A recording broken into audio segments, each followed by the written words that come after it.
Hello everyone, welcome to TSN Education. Today we are going to study class 7, chapter 1st, Tracing Changes Through 1,000 Years, 6th video.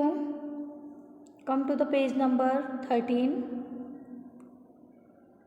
Few historians follow this periodization today. कुछ historians आज भी इस periodization को follow करते हैं.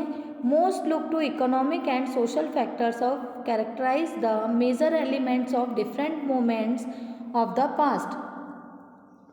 बहुत से economic social factors ऐसे हैं जिनसे पास्ट के डिफरेंट मोमेंट्स का पता हम लगा सकते हैं. The histories you read last year include a wide range of early societies, hunter-gatherers, early farmers, people living in towns and villages, and early empires and kingdoms. Last year आपने जो history पढ़ी थी उसमें अर्ली सोसाइटी की wide range है, काफ़ी विस्तृत इसमें विवरण है, जिसमें कि हंटर गैदरर्स शिकारी संग्राहक, अर्ली फार्मर्स जो थे, पीपल जो कि टाउन और विलेजेस में रहते थे, इसके साथ ही अर्ली जो एम्पायर हैं और किंगडम्स में क्या क्या चेंजेस हुए थे उसे आपने पढ़ा था. इस ईयर में the history you will be studying this year are often described as medieval. You will find out more about the spread of peasant societies, the rise of regional and imperial state formation, sometimes at the cost of pastoral and forest people, the development of Hinduism and Islam as major religions, and the arrival of European trading companies.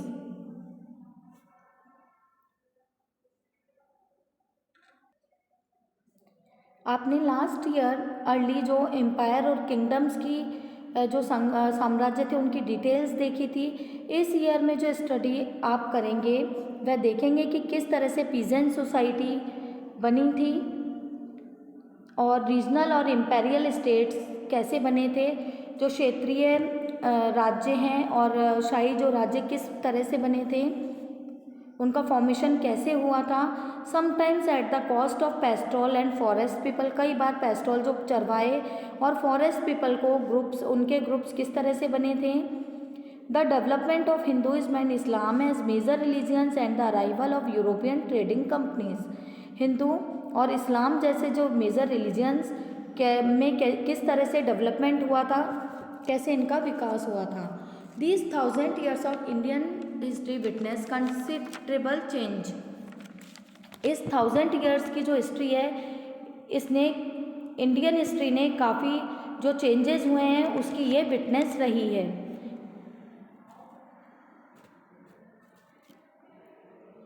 After all, the 16th and 18th century were quite different from 8th and 11th.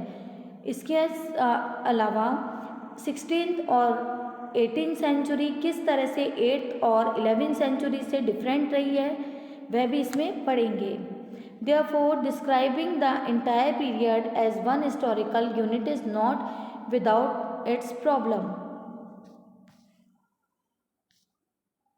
अगर इसलिए जब इस पूरे period को एक historical unit माने तो इसमें कोई भी प्रॉब्लम नहीं होगी. More over the medieval period is often contrast with the modern period. Modernity carries with it a sense of material progress and intellectual advancement. अगर इसे एक हिस्टोरिकल यूनिट माने इन पीरियड्स को तो इसमें कोई भी प्रॉब्लम नहीं होगी. कई बार ऐसा भी होता है कि मिडेवल पीरियड को मॉडर्न पीरियड से जब कंपेयर किया जाता है, मॉडर्न पीरियड के साथ मटेरियल प्रोग्रेस जो भौतिक उन्नति और इंटेलेक्चुअल एडवांसमेंट जो कि बौद्धिक उन्नति के साथ इन्हें जोड़ा जाता है. This seems to suggest that the medieval period was lacking in any change whatsoever, but of course we know this was not the case. इसका मीन ये है कि मिडेवल पीरियड में कोई भी चेंज नहीं हुआ था, क्योंकि ऐसा माना जाता था कि जो मिडेवल पीरियड है वो काफ़ी रूढ़िवादी है, इसलिए उस टाइम पर कोई भी चेंजेस नहीं हुए थे.